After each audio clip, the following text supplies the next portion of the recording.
Hey y'all, it's Crystal. Thanks for coming by today. Today we're just kind of playing catch up a bit. I've gotten a little behind on life, so I feel like I need to catch up on a couple of things. Particularly a July kind of a wrap up, which I have yet to do yet. And so that's what we're gonna do today. Hopefully it's gonna be nice and quick. I'm gonna hope so, but I read a lot in July. Definitely the most I've read in a single month this year, so I'm gonna try to keep it quick and precise. I didn't vlog a lot quite in July, so again, I'm not gonna go too much, but I just kind of want to do a wrap up, you know what I mean? Because that's what you do. Yeah, you have to excuse any kind of I'm not feeling well, I'm a bit under the weather, I've gotten a little sinus ick going on, so do excuse that. But other than that, you know, I've gotten a bit distracted with life and things, and so yeah, here we go. Let's jump right in. So July, most of my July was of course spent taking part in Ktropeathon, which is hosted by Christy Dostoevsky in Space, Doug Juyeon, and beautiful Mainisha, and it is now one of my top fave reading events. I have not plugged in my mic. I'm going to do that really quickly. I'm not going to start over. And I enjoy it so much, and I had just a really great time again with Ktropeathon. So thank you so much to those ladies for another fun year of Ktropeathon. I really hope you keep it going, because it's, yeah, I love it so much. So yes, okay. So I read a lot of Korean books, either translated from Korean or books based in Korea, Korean American authors, maybe a Korean Canadian author. I don't even remember now what all I've read. So. And then I did a vlog where I read like a K-pop idol. So I, you know, that tied that into Ktropeathon. I just had a fantastic month, honestly. I really had a great month. Let's go. Just gonna read these off in the order in which I read them, starting with The Disaster Tourist by Juyeon. And this was a really fantastic book about I don't know, effects of travel. It follows this woman who works for a company that sets up sort of travel, you know, what do you call it? I have sick brain, please excuse me. Travel packages to places that have just recently had some sort of disaster, and kind of what that means for that local area and this company, and the story goes from there. A very, very good story. I really enjoyed this a lot, and I highly recommend it. I did a reread for The Vegetarian by Hong Kong. Bumped my reading up to 5 stars after reading on the reread. It's been several years since I'd first read it. I find this fascinating. I think it's such a story of mental health, obsession. I mean, how far obsession can lead us. Societal pressures, societal expectations, familial expectations. It's just, I love it so much. I read The Silence of Bones by June Her. I have that book. I don't have all my books over here. Anyway, this is a YA sort of historical fiction novel set in the Joseon period of Korea, following a young girl who is been basically like an indentured servant to this like kind of police investigator type character. And she gets wrapped up in this case that he's trying to solve, of this sort of well-to-do woman who was murdered. And as we, you know, follow the ins and outs of, you know, who done it and why and all that kind of good thing. But it really is a sort of testimony, there's a good description of sort of class systems, you know, upper class, lower class, and just the fact that you can become, you know, basically an indentured servant still. And I don't know, it was very interesting, really well told. Had a good time with that. So if you like historical fiction, I would recommend it. Okay, I read Concerning My Daughter by Hae-jin Kim. This was really fantastic. It is, well, it's a mother-daughter story, and how, I don't really know how to explain it. It was just really wonderful. And, you know, mother-daughter relationships can sometimes be really wonderful and loving, and sometimes can be really hard and challenging. And in this one, I don't want to say much more because I really just feel like it's just worth a read. Yeah, it was really great. I really liked that book a lot. Like, I really loved that a lot. Okay, I thought I brought all my books over here, but obviously I've placed them back on the shelves. I did read volume 1 of Dokkaebi Bride by Marley. This is a manhwa, and it follows a sort of young girl who is sort of learning some family history of possibly not necessarily like magic user, I mean, kind of in a way, but also connection to sort of like gods of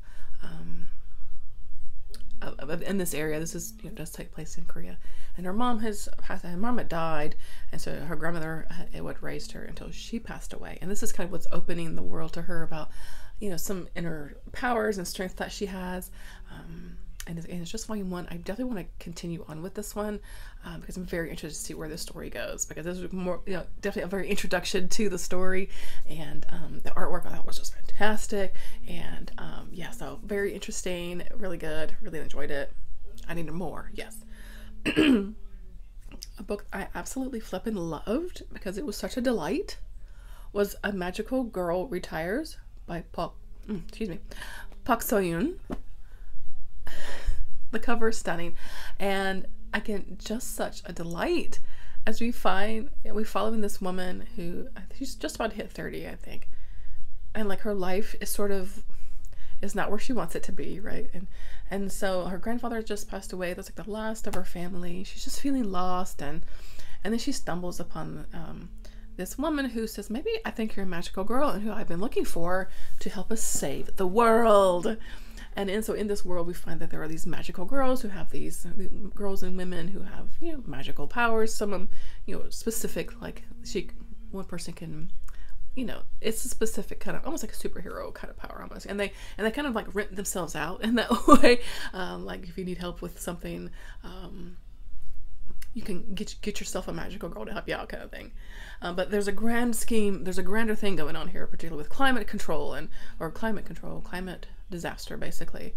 And so there's this one woman who's looking for the magical girl of time to help with that, and a story goes from there. And it was just, I don't know, I just absolutely fell in love with the characters here and the way this world was, and it, again, just just such a delight. Really loved it. Highly recommend it. Loved it. Okay, then I listened to the audiobook for 11 The Big City by Sung Young Pak, and this was also really lovely, especially if you're at all interested in what being a gay man in South Korea looks like, this, as he's sort of, feels almost kind of memoirish, as he's talking about sort of past loves, and this sort of, you know, a strained relationship with his mother, who has become very ill, so he's become a caretaker for her. And so yeah, it's very emotional, very realistic, he just like, this is how it is kind of thing. And I just really enjoyed it. Very kind of slice of life look again about what it is to be a gay man in Korea, and I thought it was really wonderful. And yeah, the audiobook was fantastic, so highly recommend that. Another one I absolutely loved, excuse me, the new Seoul Park Jelly Massacre by Juyeon. I loved this book. So weird, so strange. I loved it, and it is exactly what it says right there on the cover. We have this new Seoul Park. It's like an amusement park, you know, kind of like a Busch Gardens or something like that, right? It's got rides and things like that. And characters, you know, like wear like costumes and things like that. And we get multiple points of views throughout the story, but essentially what happens is if there's this day where people are at the new Seoul Park, and there's this really kind of odd man dispensing these little, you know, packets of free, you know, jellies, little candies, and that when you eat it, it turns you into a blob. And so the whole park is covered in blobs, and we figure out how it affects certain people, sort of pre and post blob, and it gets a bit grotesque at times. That's just, you know, there's this how people are turning into blobs, and it's just wonderful. It is just weird, wonderful, like I said, a bit gross, horror elements at times. I loved it. Absolutely loved it. And if it sounds good to you, please read it. It was great. I then read the group read for Ktropeathon, Welcome to the Hyunang Bookshop by Hwang Bottom. And this was just another kind of delightful sort of story, kind of slice of life, as we're following this woman who is divorced and opens up a bookshop in this little, you know, in a kind of little section of town, and why she wanted to, you know, open the bookshop. She was looking just for a different pace of life. You know, she got kind of tired of being caught up in the humdrum busyness of, you know, sort of corporate life, that kind of thing. And then we follow a couple other characters, like there's a, you know, barista that works there at the coffee shop in the bookstore, and then the customers that come in and out. And it's, like I said, very slice of life, about life around this bookshop and the people that come in contact with it. And I just thought it was quite lovely, actually, and I really enjoyed it. Again, highly recommend it. Okay, another very strange one, and this was Juyeon by Esther Yi. This, I wanted something, I thought I was going to get something else from, and it gave me something very strange, but so I ended up not really enjoying this as much as I'd wanted to, but I'm still actually kind of glad that I read it, because I did what I wanted from it, was some commentary on fandom and being a fan, what that means, and when is that line kind of crossed, right? And this book in particular, it is talking about K-pop fandom, as we're following this woman who, you know, she was always really against getting into K-pop and yada yada yada, and so until her roommate, at the beginning of the book, her roommate's like, I got an extra ticket to this concert, you know, my friend backed out, yada yada, would you want to come? And she's even then like, you know, I don't, you know, she still poo-poos it right up till she gets up to the stadium, you know, basically, and then just immediately falls in love with this group and this one guy in particular. I think his name was Moon, and then she just like just absolutely spirals into obsession, watching everything about this man and everything, and writes, you know, what's the word? Fan fiction and everything. Like, she's like down bad, right? Which is where the YN comes from, because there's YN fan fiction where you put yourself into the story. Anyway, and all of that I thought was fascinating, and this was what I was wanting, like this fan, you know, parasocial, you know, relationships with, you know, fandoms, and then like the sort of back half of that book went off the rails, and it just got really strange and bizarre, and I'm still kind of like unsure of the point, but I'm so glad I read it, if that makes sense, even though it wasn't kind of ultimately what I thought it was going to be. It was interesting nonetheless. Okay. I then read Lemon by Kwon Yo-sun, and this is, I guess I could call it kind of a YA, kind of, I don't know, like mystery, kind of murder mystery kind of story. We switch back in, and I don't know if I call it YA now that I'm thinking about it. I don't know. Anyway, we go backwards and forwards in time. The main, you know, sort of plot is that this young high school girl, well, she's not young, I think she was like a senior in high school, but anyway, was murdered. And at the time, the killer was never found. And so as we flash forward, you know, we find that her sister is still trying to figure out what happened and things like that. And again, as the flashbacks forwards and backwards, we figure out, you know, basically what happened. And again, I didn't end up liking this as much as I wanted to. I think because of the way it was told, and I felt kind of, I don't know, the characters were a little lacking at times, and so again, it didn't quite pull me in.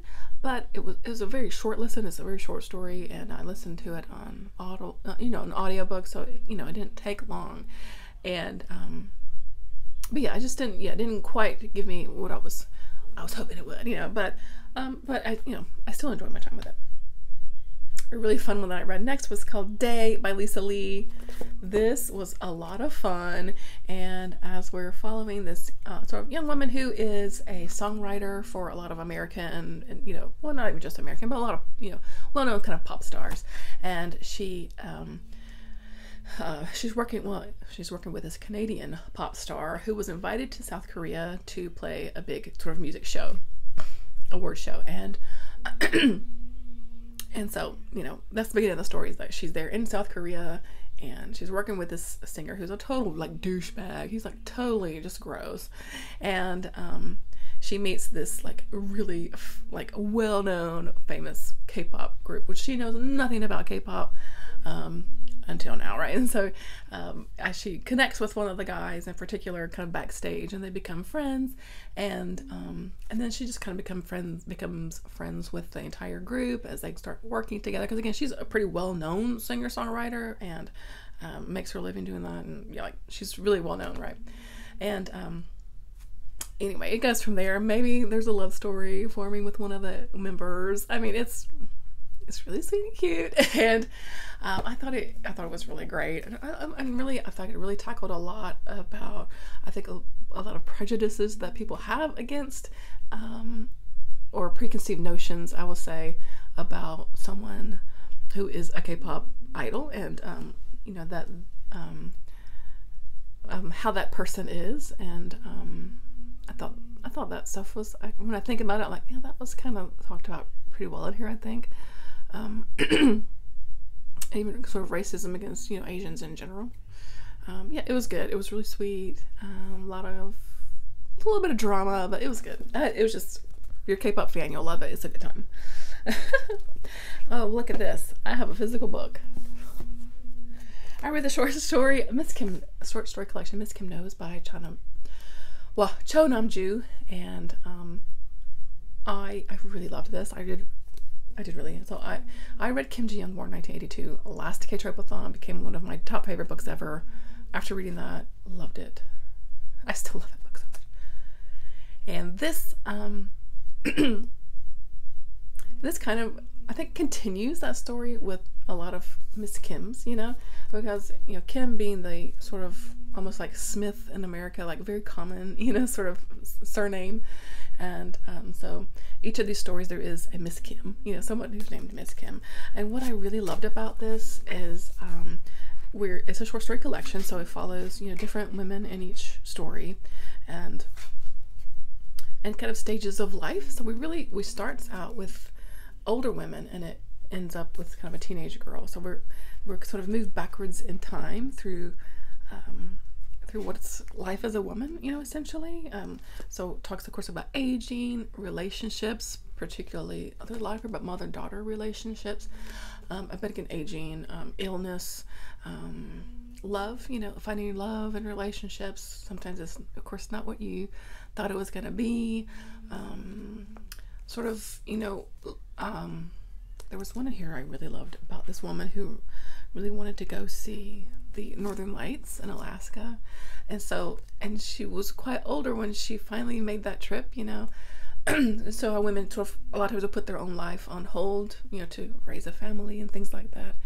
And I don't know, it was just, again, it's kind of, I think you can identify with a lot of the women in here, because as in Kim Ji-young, I think these women represent a lot of women, and as a woman reader, I could identify with a lot of this. So I thought it was really wonderful and a really great collection. Really enjoyed it. I love Cho Namju. Oh, I love her so much.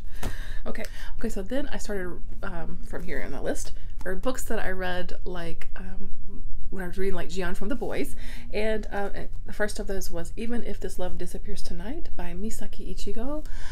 Again, I vlogged this. I'll link all the vlogs that I did for the month below. And this was really lovely too. It was it's kind of a love story, but it does tackle some things. So our main character is a young man. Were they in high school still? Yes, they're still in high school, and he's how to explain this? But anyway, he gets connected with this other girl in high school, and they end up kind of going on dates and things. But what he finds out is that she has short-term memory loss, and she basically doesn't remember the day before. You know, she had a bad accident, so anything like prior to that accident, she remembers. So after the accident is like the day of the accident, so she doesn't remember the past. Sort of, I think it was maybe a couple of years since she's had the accident. I don't remember now, but.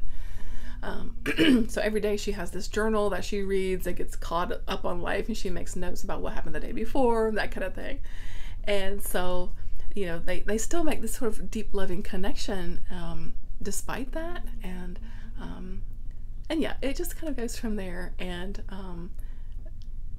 yeah, it is a roller coaster ride of emotions. I cried in this book, but it was really good. If you liked sort of a really just good like a love story, I think that you would like that. I listened to the audiobook for Sapiens, A Brief History of Humankind by Yuval Noah Harari. Hope I said that right. And it's what it says right there, A Brief History of Humankind. And it goes kind of through history, sort of prehistory, of course, through you know, sort of Homo sapiens, and why Homo sapiens kind of end up on the top, you know, why none of the other ones are around anymore, and then sort of history through different lenses, really. Sort of like there's discussions of how different kind of revolutions, agricultural revolutions and things like that, and then like how, you know, gaining knowledge and how that affected, you know, Homo sapiens in general, you know, how religion kind of dictates things, bringing in sort of politics to, you know, how that kind of makes us human, and how that affects our history through you know, how we have evolved through the years and things like that. Overall, I thought it was definitely pretty interesting. And again, it's a brief history, so you're not digging into anything really deeply here. But again, it was still pretty interesting to me. So yeah. Definitely gotta listen to the audiobook. And a good audiobook listen. Those kinds of nonfiction for me is a good audio listen, you know. I read the book. I'm still not sure if I'm pronouncing this right. Is it Nope? Is the K silent? By Herman Hesse. It's a collection of sort of 3 stories, really, about this dude named Nope, who's basically this sort of drifter character. He just kind of like walks around and wanders around, and sort of the people that he meets along the way. And it was very interesting. The language used was really wonderful. The way he described sort of, you know, landscapes and things like that, or of houses even. And I had never read any Herman Hesse yet, so I think this was a pretty good intro. They're just having kind of 3, you know, short stories to read. Overall, I definitely ended up really enjoying this collection, and I could see where sort of young men probably identify with Nope. I mean, he doesn't work; he just literally wanders around, and yeah, it was interesting. I read volume 1 for Slam Dunk, very popular manga. This is by Takehiko Inoue, very, very, very popular manga, and I believe it's been an anime, of course, too, but. It was very interesting. I could see why Juyeon would have enjoyed it, and I don't think I'll continue with the series, but I was glad to just read the first story to see, kind of get the vibes of what everything was about, who the characters were. I think I would possibly watch. I think there's an anime that I would possibly watch it at some point in my life, but it was just fun to experience this and kind of move on. You know, didn't hate it or anything, but it was fine. The main character is kind of a hothead, so I didn't really connect with him, but I'm kind of wondering if maybe he levels out at some point, you know. I read this super interesting book called Empire of the Ants by Bernard Weber.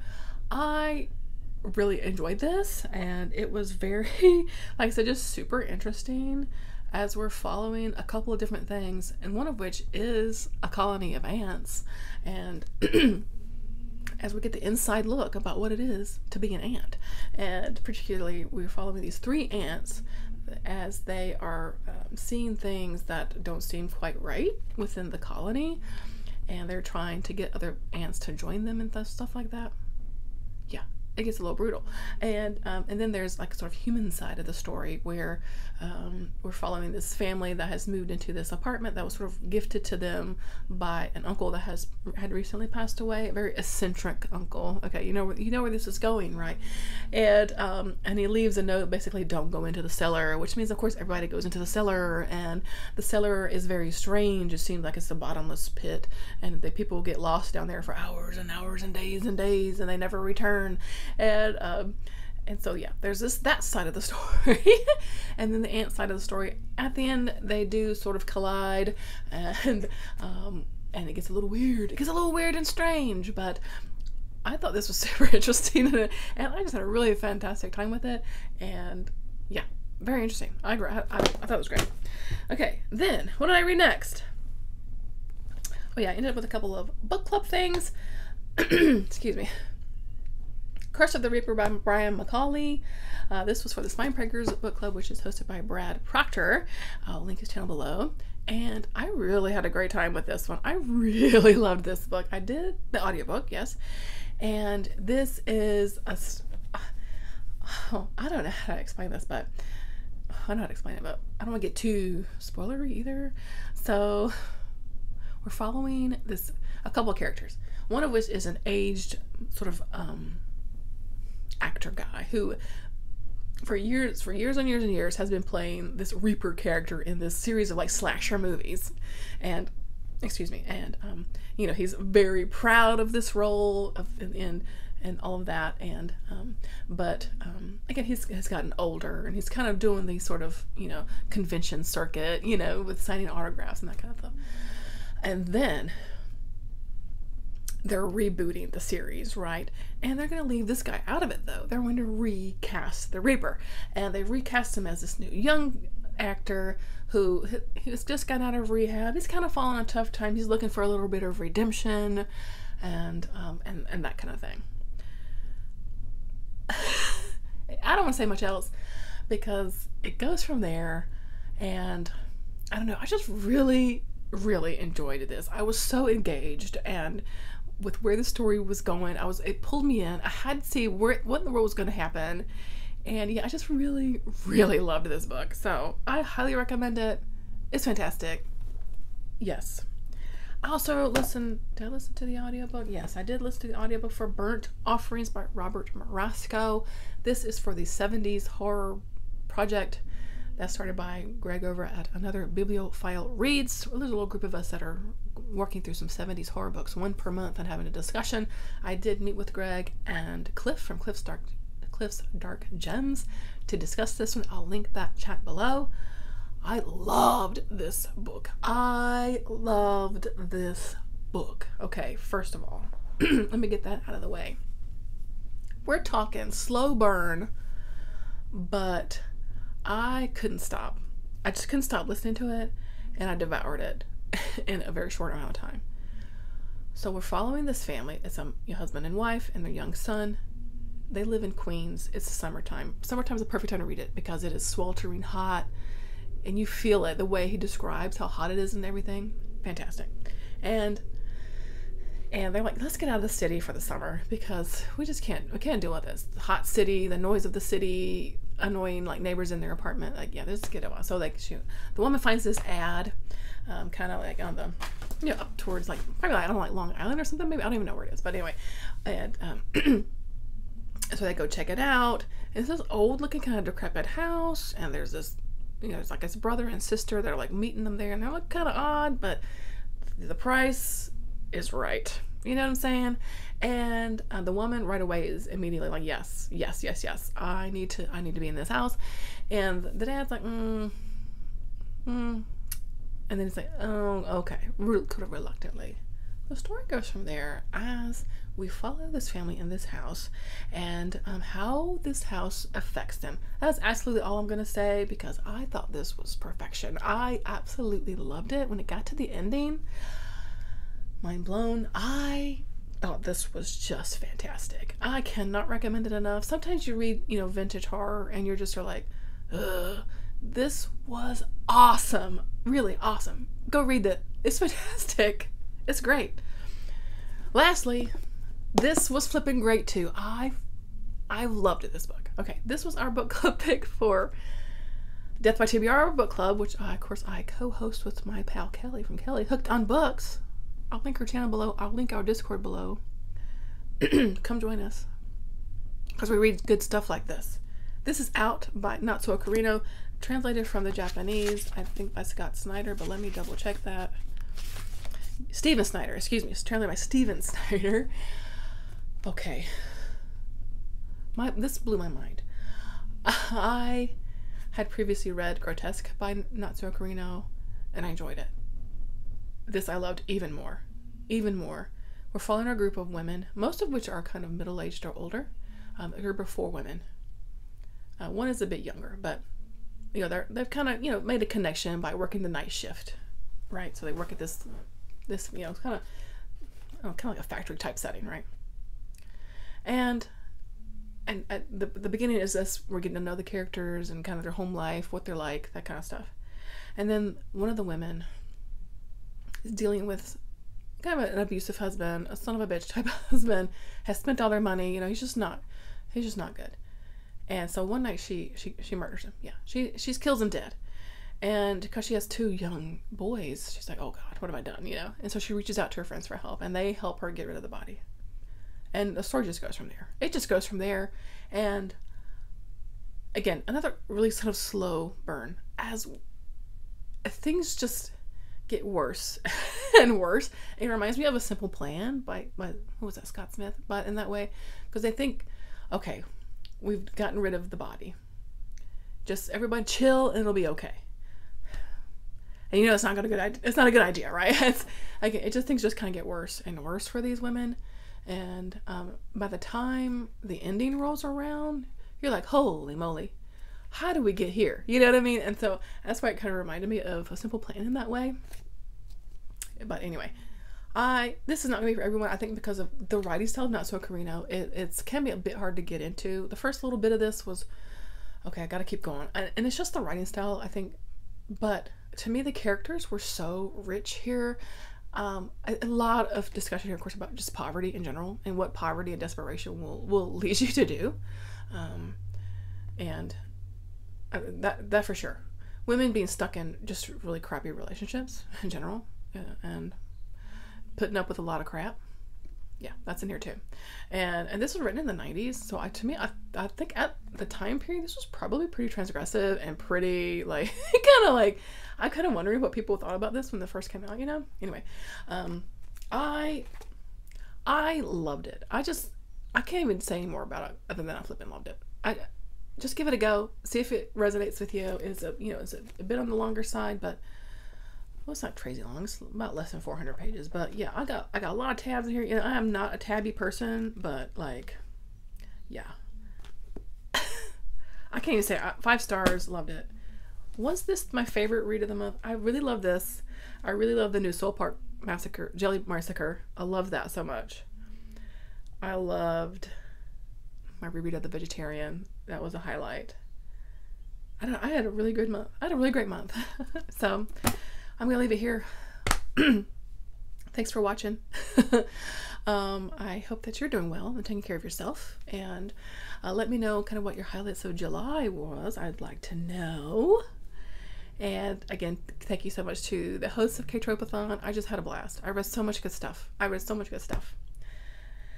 And I actually am realizing I forgot something, but you know what, we're gonna move on. So anyway, thanks for watching. I hope you're doing well. I'll see you in the next one. Bye.